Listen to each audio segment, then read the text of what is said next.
बहू की बिगड़ी माँ। अब मेरी बेटी का घर है, मतलब मेरा ही घर है ना। क्या आप भी समधन जी? हाँ हाँ, वो बात भी सही है आपकी। ये तो आप ही का घर है, जब चाहे मुंह उठा के आ जाया कीजिए, कोई दिक्कत नहीं। ये कहानी है त्रिवेणी की, जिसकी बेटी मालविका की शादी अर्जुन से होती है।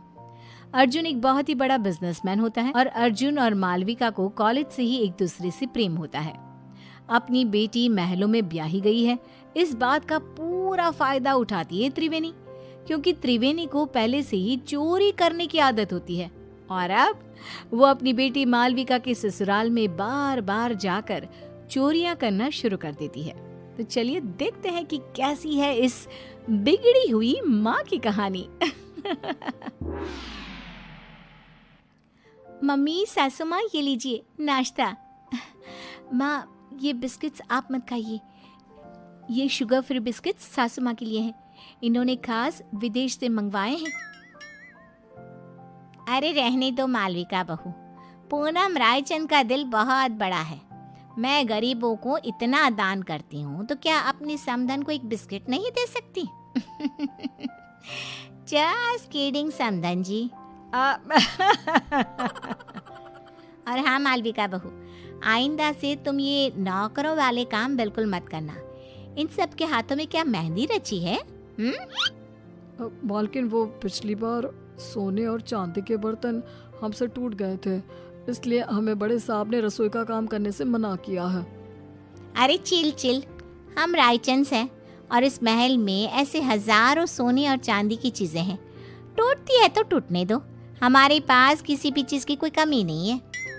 ये सब सुनकर त्रिवेणी के मन में लालच का प्रकोप जाग उठता है और वो मन ही मन पूरे महल को निहारते हुए कहती है, हाय, अब जब ये पूनम रायचंद अपनी जुबान कह रही है, फिर तो इस घर पे भी हाथ साफ करना ही पड़ेगा। अपनी बेटी का ससुराल है तो क्या हुआ, इसमें कोई लाज शर्म नहीं। उल्टा मैं तो भाग्यवान हूँ कि मेरी बेटी एक महल की बहू बनी है। त्रिवेणी अब रायचंद मैंशन में रोजाना आना शुरू करती है और वो चुपके से पूनम की कमरे में घुसकर उसकी अलमारी से उसकी साड़ियाँ और गहने चुराती है और अपने बैग में लेकर पीछे के गेट से रफू चक्कर हो जाती है। पूनम जब हॉल में आती है तभी, अरे मालविका बहू, समधन जी कहाँ चली गई? अभी तो यहीं थी। सासू माँ, वो मम्मी को ना आज मंदिर जाना था, आज कोई बड़ी पूजा है वहाँ, इसलिए वो चली गई। पूनम जब अपनी साड़ियाँ और गहने गायब दिखती है तो, ओफो, लगता है फिर से मैं अपनी साड़ियाँ और गहने कहीं रख कर भूल गई। लगता है लॉन्ड्री में गई है साड़ियाँ और गहनों को पॉलिशिंग के लिए दिया होगा।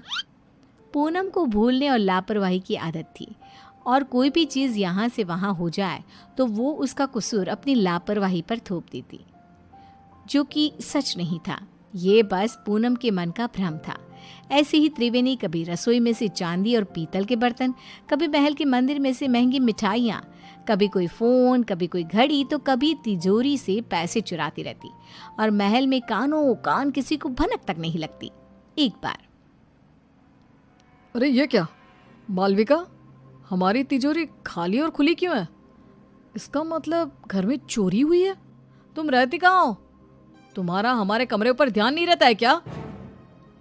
ये क्या बेतुकी बात कर रहे हो आप अर्जुन? मैं इस घर की बहू हूँ और मेरे कंधों पर दुनिया भर की जिम्मेदारियाँ रहती हैं। अब क्या मैं कुर्सी लगाकर कमरे में बैठकर चौकीदारी करती रहूँ? वही रह गया है क्या? पूरे महल के हाउस कीपिंग स्टाफ और सिक्योरिटी को एकत्रित किया जाता है और सबकी तलाशी ली जाती है। पूनम को अब समझ में आ जाता है कि पिछले कुछ दिनों से सिर्फ उसकी ही नहीं बल्कि महल की काफ़ी चीज़ें भी गायब हो रही थी। पूनम का पति इंद्रेश कहता है, अरे पूनम, तुम खामखा अपने आप पर भुलक्कड़ होने का, लापरवाही होने का शक कर रही थी, जबकि चोरियां सिर्फ हमारी ही नहीं, पूरे महल की चीज़ों की चोरी हो रही थी और मालविका बहू और अर्जुन की भी कई सारी चीज़ें गायब हुई हैं। महल में सिक्योरिटी इंचार्ज बोलता है, बड़े साहब, हमने ये बात आपको बताने की कोशिश की, लेकिन पिछले कुछ दिनों से आप शहर के बाहर थे और मालकिन जी भी दिन भर बाहर रहती थी, तो बता ही नहीं पाए। महल में छोटी सी छोटी चीज़ें भी चोरी हो रही है। ये बात तो अब बहुत गंभीर हो गई है और तगड़ी सिक्योरिटी तैनात कर लो, लेकिन अब इस घर में कोई चोरी नहीं होनी चाहिए। तभी वहां पे त्रिवेणी आ जाती है। क्या हुआ दामाद जी? और आप सब इतने चिंतित और परेशान से क्यों नजर आ रहे हो? कोई समस्या आन पड़ी है क्या? हाय हाय। अर्जुन त्रिवेणी को आए दिन होने वाली चोरियों के बारे में बताता है और त्रिवेणी थोड़ी सी घबरा भी जाती है। अरे बाप रे बाप, इतनी बड़ी बात!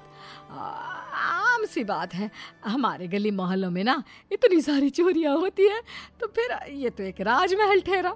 चिंता मत कीजिए आप सब, कड़ी सिक्योरिटी कर दीजिए। मतलब क्या, चोर और चौकन्ना हो जाएगा और कम चोरी करेगा। क्या मतलब है आपका समधन जी? हाय हाय, अरे गधेड़ी बेवकूफ त्रिवेणी, ये क्या बोल रही हो? बैल, मुझे मार जैसी समस्या खड़ी मत कर त्रिवेणी। समधन जी, किस सोच में डूब गई आप? अब कुछ भी तो नहीं समधन जी, समधी जी, मैं तो बस ये कह रही हूँ कि आप अपना सारा सामान सहेज के छुपा के रखिए, इसमें भलाई होगी आपकी। पूनम को त्रिवेणी के इस व्यवहार पर थोड़ा सा शक आ जाता है। त्रिवेणी अब से रायचंद मैंशन में आना जाना कम कर देती है अपने घर में। बस अब अपना अगले कुछ दिनों तक का स्टॉक तो मैं भर लाई हूँ। अब वहाँ रायचंद मैंशन में मामला काफ़ी गर्म है। जब तक वो ठंडा नहीं हो जाता, मैं वहाँ तीज त्योहारों में ही आया जाया करूँगी, क्योंकि अगर मैं वहाँ गई तो चाहे मैं एक चम्मच ही क्यों ना लूँ, उसे भी चोरी करने से अपने आप को रोक नहीं पाऊंगी। क्या करूँ, आदत से मजबूर जो हूँ। और बेवकूफ रायचंद, उन्हें तो पता भी नहीं कि आस्तीन का सांप रोज उनके घर में आकर चोरी करके जाता है।